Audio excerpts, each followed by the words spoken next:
Makers of Post Raisin Bran welcomes you to the House of Mystery.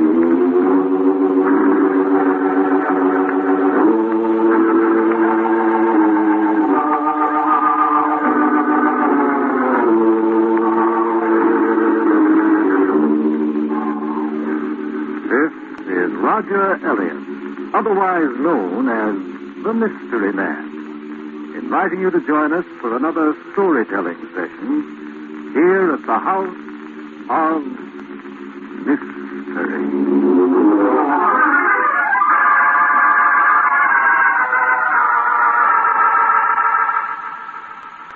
And here's our favorite breakfast team for Post Raisin Bran. My name is Maisie the Raisin. And my name is Jake the Flake. We make a sweet combination with grand. Known to the whole world as Post Raisin Bran. We'll do our act for your breakfast. Try us and you'll be a fan of Maisie the Raisin and Jake the Flake. Together we're Post Raisin Bran. Post Raisin Bran. That's the breakfast of breakfast that everyone loves. The perfect combination of two delightful breakfast flavors. Yes, you get both fruit and flakes when you eat Post Raisin Bran. And are they good? Ah, you bet. The flakes add flavor to the raisins add flavor to the flakes. No wonder the whole family, from Dad right down to Junior, calls for Post Raisin Bran again and again. It's the combination that tastes like more. So give yourself the breakfast treat of them all. Put Post Raisin Bran on your shopping list now. Maisie the Raisin and Jake the Flake. Together we're Post Raisin Bran. That's right. Thank you. And now I see it's time for today's transcribed story. It's a strange tale of horror that I encountered in the backwoods of our own country. So if you're ready, we'll begin The Mystery of the Bat Boy.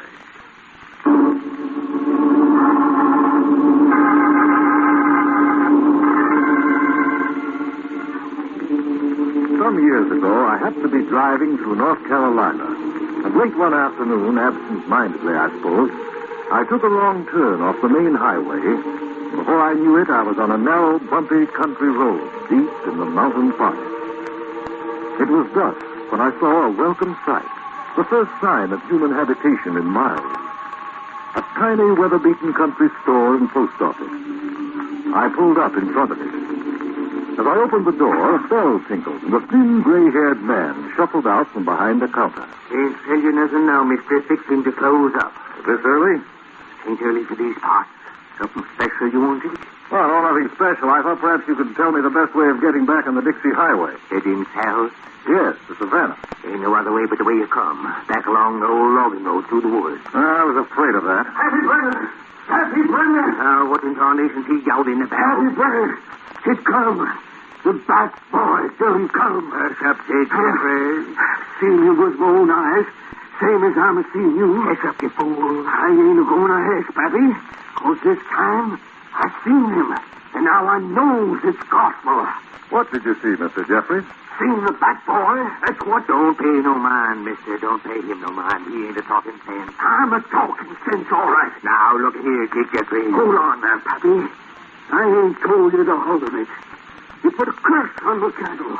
A curse on your cattle? Yes, sir. Struck 6 of them dead. 5 cows and a yearling.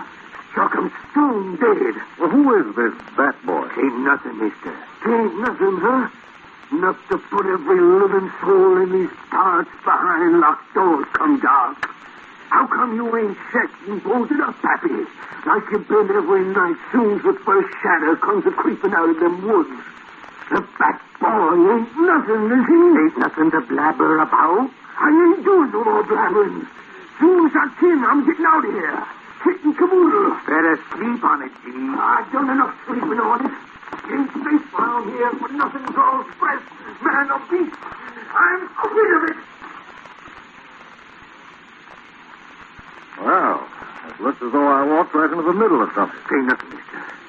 Take my word for it. These Jeffries is a blabbermouth old fool. Tell me, who or what is the Bat Boy? Sorry, mister, but I gotta close up. Afraid of the dark? I ain't afraid of nothing. Nothing that lives. What about things that are dead? What made you say that? Say, look, suppose we close the door and you tell me what this is all about. Ain't nothing to tell. Well, there must be. Men like Deke Jeffries don't pull up stakes and leave a village for nothing. He said he saw the Bat Boy. He said the Bat Boy put a curse on his cows and killed them. Well, there must be some explanation. If there ain't no explaining some things, then folks would be better off leaving them be. Oh, that's the question. Suppose you tell me about the Bat Boy. Hear that? That sounded like a hoot owl. You better get back along that logging road, mister, before dark. Why? Them woods ain't safe tonight. He's back. Like he said, that owl's a sign. Hooting fit to make our bodies blood run cold. Look, mister, I'm a warning you. I'm not afraid, Pappy.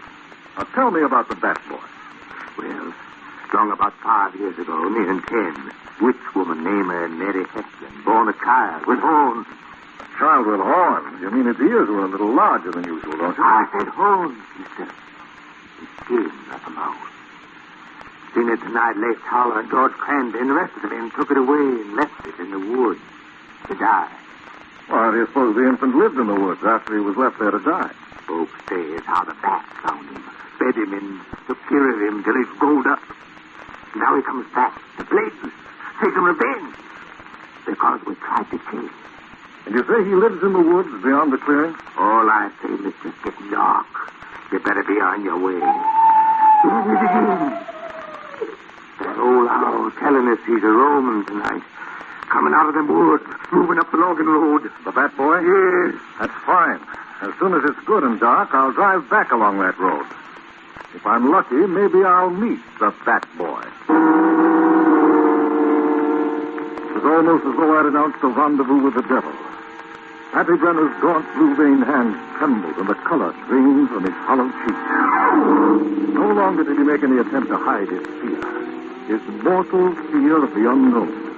He pleaded with me not to drive back along the logging road, offered to put me up for the night in a small room in back of the store. I'd heard too many oft-repeated legends of fantastic half-human creatures to let this opportunity slip by. Someone or something had killed Deke Jeffries' cattle and thrown this little backwoods community to a state of panic. There had to be an answer. The darkness hung like a shroud over the strangely silent woods as I swung the car around and headed back along the narrow logging road. I had a feeling that something strangely sinister was about to happen. Suddenly it had become cold and damp. I reached over to throw my coat around me when I saw it. Directly in the glaring beam of the headlights, crouched in the middle of the road, the Bat Boy. In one quick flash, I saw his eyes gleaming, fixed like an animal's, hypnotized, blinded by the light. I swung the wheel, crashed into the underbrush to keep from hitting him. It was then I heard him cry out. It was a strange, blood-chilling animal moan. Then he leaped up and darted through the woods. I started after him. But it was no use. I couldn't possibly find my way among the trees. Off in the distance, I heard him laugh. A wild, blood-curdling little laugh, like nothing human. Silence closed in again, and he was gone. This strange creature, whatever it was, sad like a bat, darted through those dense woods in absolute darkness. I made my way back to the road. Now, both front tires of the car were flat. Nothing to do but walk a mile or so back to the general store and accept Pappy Brenner's invitation to spend the night. I'd scarcely covered a quarter of a mile when suddenly I stopped short. I could see a light flickering in the woods. The light of a cabin. I found a narrow path branching off the road and followed it. At the door of the cabin, I knocked. There was no response. I knocked again. Then I heard the faint shuffle of steps, and in a moment the door creaked open cautiously. A young woman stood outside of the flickering yellow light of an oil lamp, hostile and erect. What do you want? I'm sorry to bother you, but I had a little accident down the road in my car. I thought perhaps you might have a telephone I could use. You ain't got no telephone. Nearest one's up to Papa Brenner's store. Well, that's quite a walk. There ain't none here. Well, just a minute, please. Get your foot out of the door. Get it Oh, out. now, look, I don't mean any harm. I'm just trying... What was that? There's nothing. It wants nothing. Who's inside the cabin? Go on in there. Get your foot out. Amazing strength born of something close to madness. He pushed me back and slammed the door in my face. A heavy iron bolt slid home. And almost on the heels of it, like a punctuation mark, I heard the same half-human laugh that had filtered out of the darkness of the woods. And the lights behind the shaded window flared for a moment and went out. All was silent again. Silent and dark. So don't you figure on waiting around. I understand. Now, suppose you tell me the whole story. From the time you went into the woods to get your baby brother after the men left him there to die. How you know about that? I didn't know. I imagine that's what happened. Never told nobody. Just me and Ma knew. I was hiding back there, back of that table, scared to death the night they come and took him. Just a little baby. Left him in the woods to starve and die. But you went out after him. The kid for him all these years while it grew. I named him Donnie. Can't have I seen it written in a book, and I got took with the pretty sound of it. Donnie is a pretty name. When Ma died, I didn't know what to do. I kept the little fellow right here in the back room with the window boarded up in case somebody'd see him. You mean you never took him outside? Scared to. Well, that's why he's so pale and gray. He's never seen sunlight. Always was peaked and poor looking. Many a time I figured he wasn't going to live. But he kept growing and getting older. Soon I finally was sneaking out nights. Staying in the woods till dawn. Didn't know why. Till it come to me sudden like. Watching him, squinting him, feeling round. Well, he couldn't see well in daylight. Couldn't see nothing except in the dark. I ain't fooling myself, mister. I know he's got a curse on him. But I am to see he don't get harmed. Kind of, he's mine. No one has a curse on him, Carrie. You must never believe things like And that. how come he's different? How come he's got bat's eyes? I'll explain that in a moment. And what makes him kill off cattle and set fire to barns like they say? I don't think he does. They told you, didn't they? They told you about how Yes, they told me everything, but I don't believe it. As a matter of fact, I think I know who's been killing cattle and setting fire to barns, and it's not your brother. If I only know that for a fact. If I only know that. Wait. What's that sound? You got a movie. Come on. They're stopping out there. It's them. Mr. Brenner and Jake Jeffries and Jed Phillips and all of them. They got guns. They're going to kill poor Donnie. Over my dead body. I'm going out, Carrie.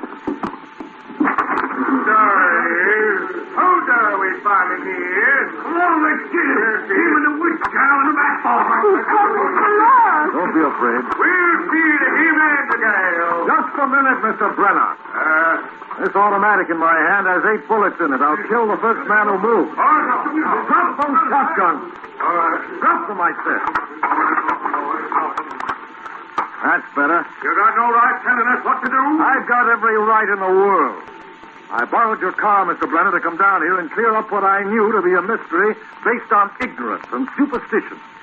Carrie Heplin's little brother is as human as any of you are, maybe more so. How come he killed cattle and set fire to barns and lives in the woods like a bat? I'll answer all those questions before I'm through. First, I want you to see something.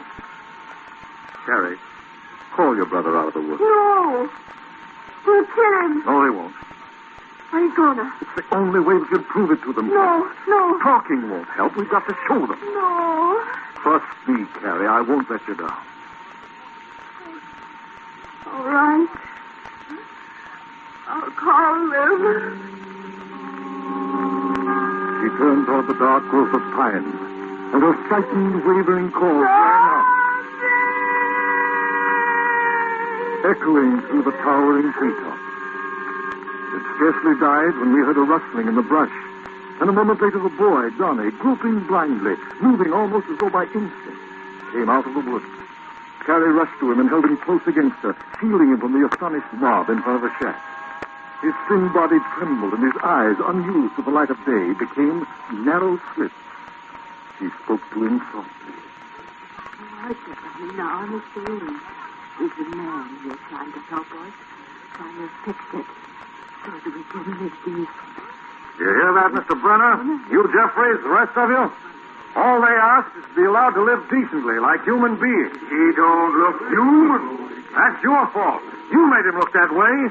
You forced him to live like an animal in a dark room. And that made him sick. A real sickness which was born out of fear. A doctor from Savannah is on his way to help cure his eyes. Only you can help cure his fear. Look at him, Mr. Brenner. Does he have horns going out of his head like a fetty did? Does he have fur like a bat? True, his skin is gray and unhealthy, but that's because you, all of you, who tried to murder him as an infant, kept him from ever seeing the sun. I've been all over the world, and I've seen some horrible things that human beings in blind ignorance do to one another. I've never seen anything like this. Now, what about my dead cattle in Lemputham's barn? Who done that to him? I'm coming to that. In fact, I'll clear it up right now. There's the man who killed your cattle, Zeke, and set fire to the Putnam barn, Pappy Brenner. He's lying. He's lying. Jake seen the bad boy run down to his yard when the cows were killed. Yep, I seen him. I don't doubt that you did. The boy wandered around at night. He could have been anywhere. But Pappy Brenner killed your cows, probably with poison seed that he sold you. You fellas believe this kind of lie? Fortunately, I can prove it. Pappy Brenner runs the only general store in this locality. He sells feed and grain, also acts as a sales representative for dairy and poultry breeders. You buy your cows and your chickens and your feed and your grain through him. He took advantage of the Bat Boy legend to kill off Zeke Jeffries' cattle and destroy 5 tons of feed in Lem Putnam's barn in order to sell you more cattle and more feed. It's a lie. It's a lie. You can't prove it. Just a moment. I have here in my hand a scrap of paper I found in the wastebasket in Pappy Brenner's store early this morning. It's the beginning of a letter to the North Carolina Dairy Supply Association. And it's dated June 9th, the day before yesterday. It reads, "Gentlemen, we'll be needing 4 to 6 good Guernsey cows and 5 tons of prime feed shortly." And there's an ink blot where the pen Pappy Brenner was using evidently leaked, and he discarded the letter to write another. He's lying. You can scream that I'm lying until you're blue in the face, Brenner. All I can say is this. Zeke's cattle in the Putnam barn were destroyed yesterday, June 10th. But you knew the day before, on the 9th, that you were going to have customers for some cows and the 5 tons of feed lost in a fire that hadn't happened yet. This child here can see in the dark. You evidently can see into the future, which is a greater mystery to me than the mystery of the Bat Boy.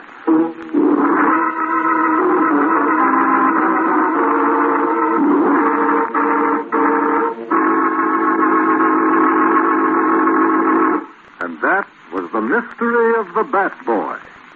And now here is a very important message from Post Raisin Bran for all of you. Here it is, boys and girls, the newest thing in bike equipment from Post Raisin Brand. A real airspeed indicator to clock your airspeed as you pilot your bike.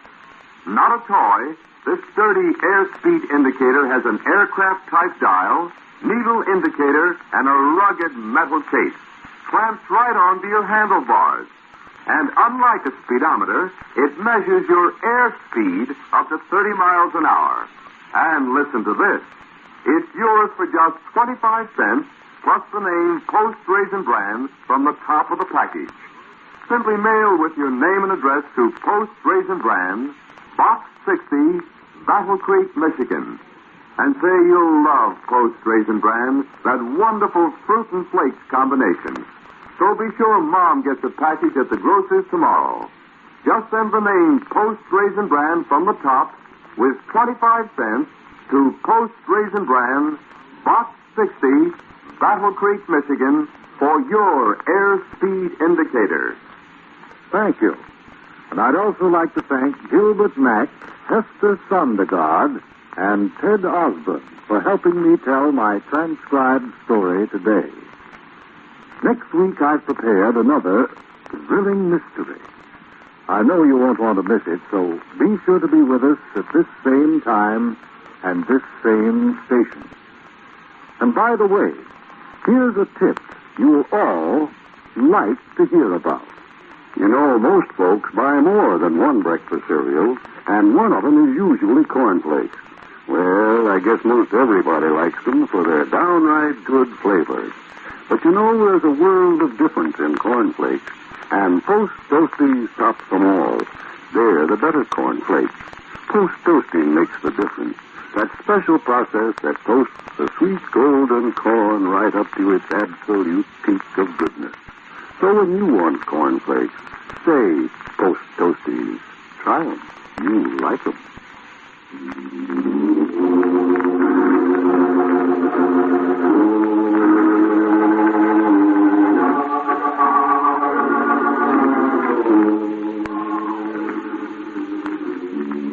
This is Roger Elliott, your mystery man, saying goodbye until next week and reminding you to try our favorite breakfast combination, Post Raisin Bran.